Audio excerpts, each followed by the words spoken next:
Je ne sais pas faire la conversation. J'ai la boule au ventre. Je ne supporte pas la pression des débats contradictoires. Je ne trouve jamais les bons mots. Je ne sais pas négocier. Je me sens très vite déstabilisée par les autres. Ce sont des phrases que j'entends très souvent lors des séances de thérapie. Même dans les messages que je reçois, les HS parlent très souvent du fait qu'ils se sentent impuissants quand ils parlent aux autres. Ils ne savent pas plaider leur cause. Beaucoup d'hypersensibles ont peur de faire la conversation et ça peut être très handicapant car nous sommes amenés des fois à négocier, à expliquer notre point de vue, à souligner une vérité ou à nous disculper. On peut se retrouver dans des situations graves où l'on subit une injustice et on se sent incapable de trouver les arguments pour le prouver. On a l'impression que tout se retourne contre nous et que les autres arrivent toujours à nous imposer leur opinion. Avez-vous déjà eu cette sensation-là? Si oui, vous pouvez rester avec moi car j'ai des choses importantes à partager avec vous.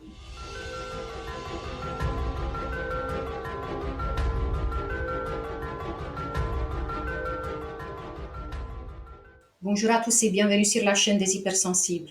Je m'appelle Claudia Stéphane, je suis hypnopraticienne et je travaille avec les personnes hypersensibles et les surdouées.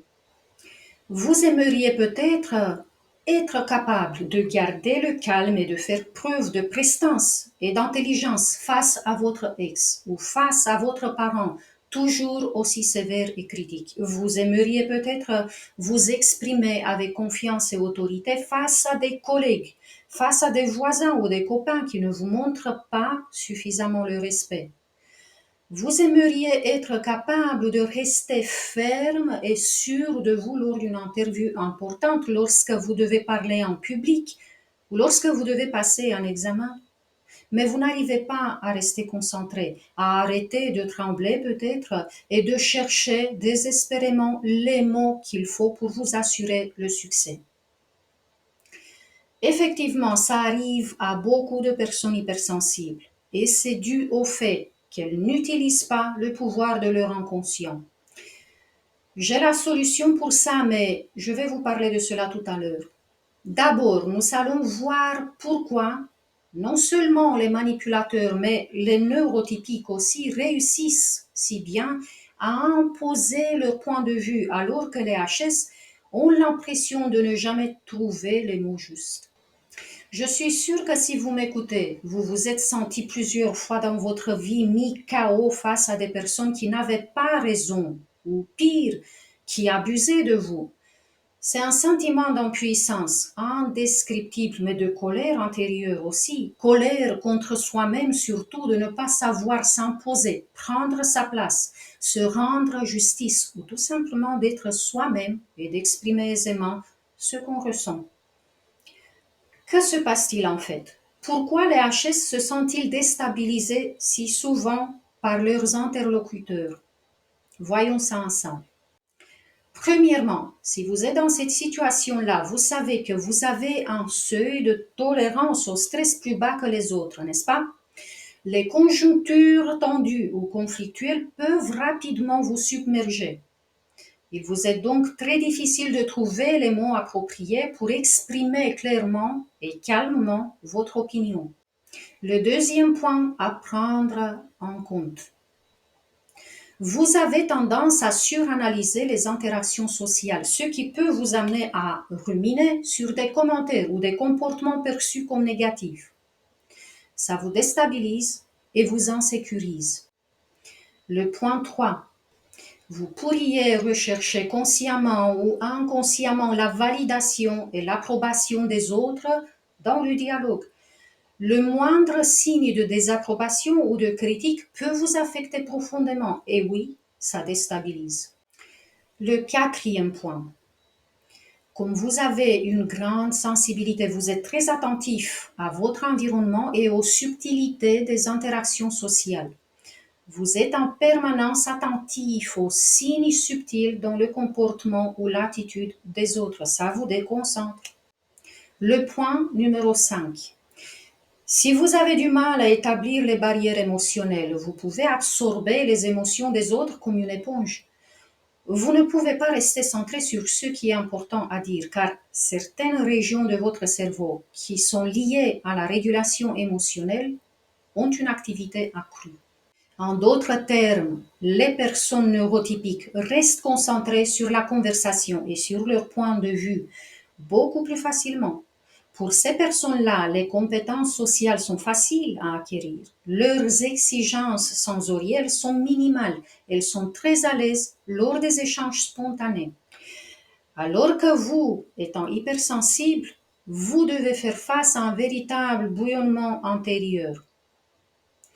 Vous n'avez peut-être pas conscientisé, mais lors d'une conversation, une facette de vous observe les réactions de l'interlocuteur pour contrôler l'effet de vos paroles sur lui. Une autre facette de vous qui a peur de l'interaction pourrait vous envoyer des signaux de détresse en vous demandant de quitter la conversation. Et quelque part en arrière-plan, une autre part de vous presque étouffée s'efforce à trouver les bons mots et à faire bonne impression.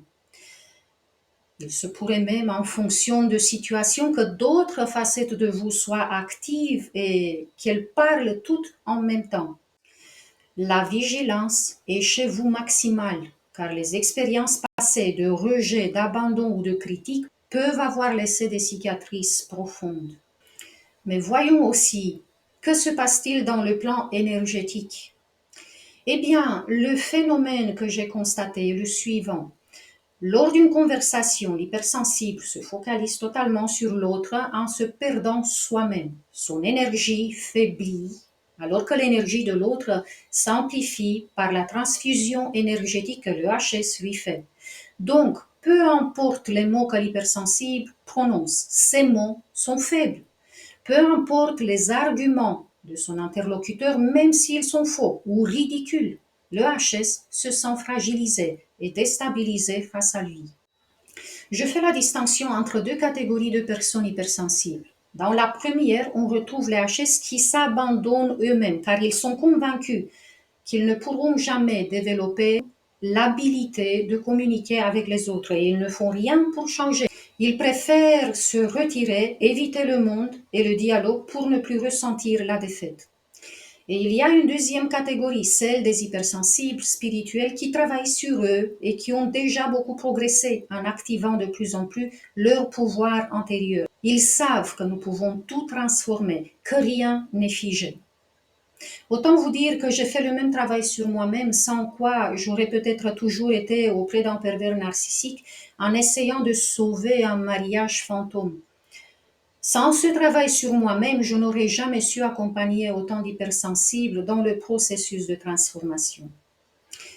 Eh bien, il y a des années, j'ai appliqué une technique avec une personne qui était très timide et qui devait participer à un concours de grande envergure. Il y avait quelques centaines de concurrents et au début, ça l'avait déstabilisé. Initialement, cette personne avait refusé de s'inscrire, mais elle l'a fait et elle a réussi à dépasser toutes les phases. Elle est arrivée en finale. C'était un concours au niveau national. Eh bien, parmi ces centaines de personnes, elle a obtenu la 5e place en finale. Inutile de dire qu'elle était sûre de ne pas arriver aussi loin.